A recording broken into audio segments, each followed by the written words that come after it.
Following that, what's the hardest conversation you've ever had? Oh.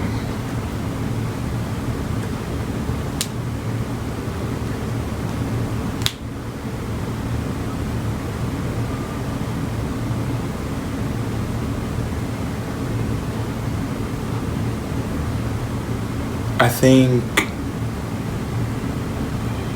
coming out to my mom, because that wasn't the point of the conversation. My sister and I, who probably is like historically the closest relationship that I had with a person, just because of the amount of time we spent together. Our birthdays are like a year and 16 days apart. She and I were in the middle of a fight for some very personal thing in our relationship, and I think she was the first person to ever get confirmation that I was gay, because I was dating a guy who actually shared her birthday. We were in Trinidad, and I was in a relationship with him. I was in high school, and we were texting, but I changed his name in my phone because I knew that my sister was going to go through my phone. And she did, and she typed the number in her phone to figure out who it was, and she asked me about it, and I lied. So that was the first time that she had ever really gotten like that confirmation, at least to my knowledge. When we were fighting in the winter of 2012, I think she told my mother that I was gay, and my mom called me to talk about the fight because it was really affecting us, and I said, you always pick her side. I was like, whenever she and I are in an argument about something, I have to be in the wrong because you guys won't look at the bigger picture. Right. And somewhere in the conversation, she was just like, are you gay? And it just like blindsided me. Right. And I'm like in the middle of this like deep emotion, and I just remember I like froze. And I was just like, there were like 1,000 thoughts, like, do you tell her? Like, and you were on the phone? Yeah. I was at school. I was by myself. Oh, God.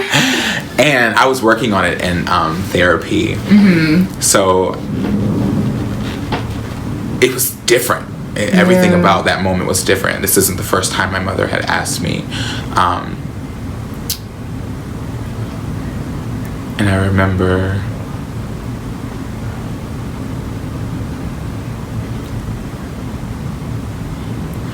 my roommate wasn't there because he had left the school entirely, so I was just sitting in my room,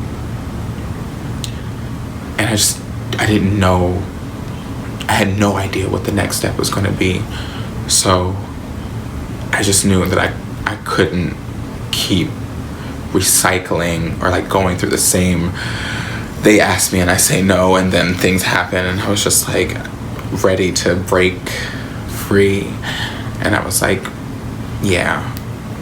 And then we just kind of sat in silence for a bit, and she may have asked me 2 questions that I don't remember, but she hung up, and I was just in there in the dark like,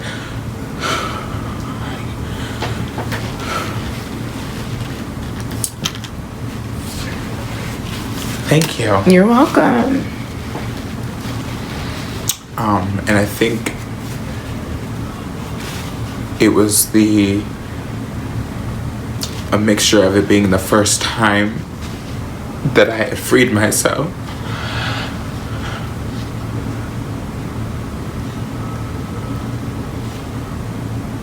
and the first time that I was allowing my family to see a glimpse of who I am.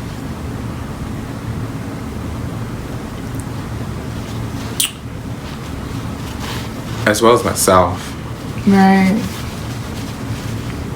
And I think that was the most difficult conversation I've ever had. So right after you told your mom, were you just out with everyone else, or were there like steps to that?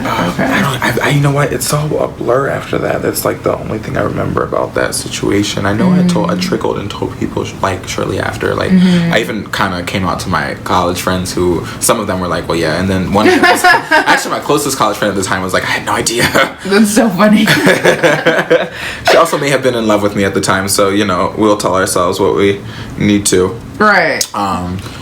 But yeah, I think slowly and in phases, I just started telling a few people here and there.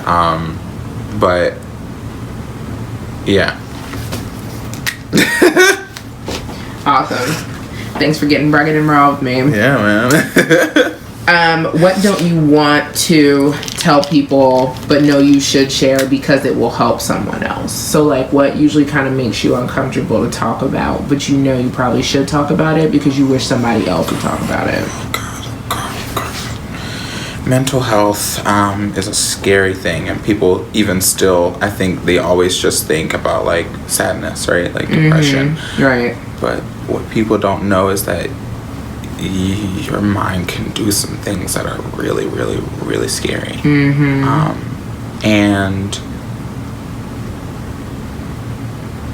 people become afraid to talk about those things because they're afraid that they'll be cast out by society, that they will be put in, mental hospitals, that,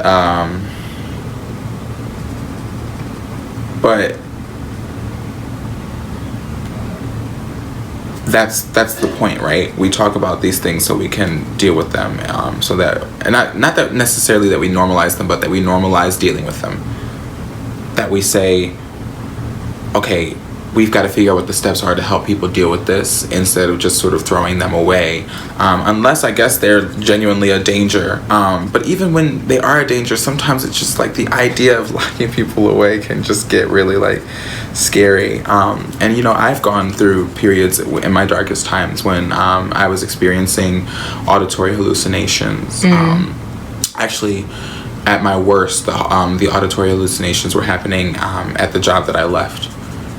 There was a lot of anxiety. I walked into that space. I also think it was low-key some spirits in there, so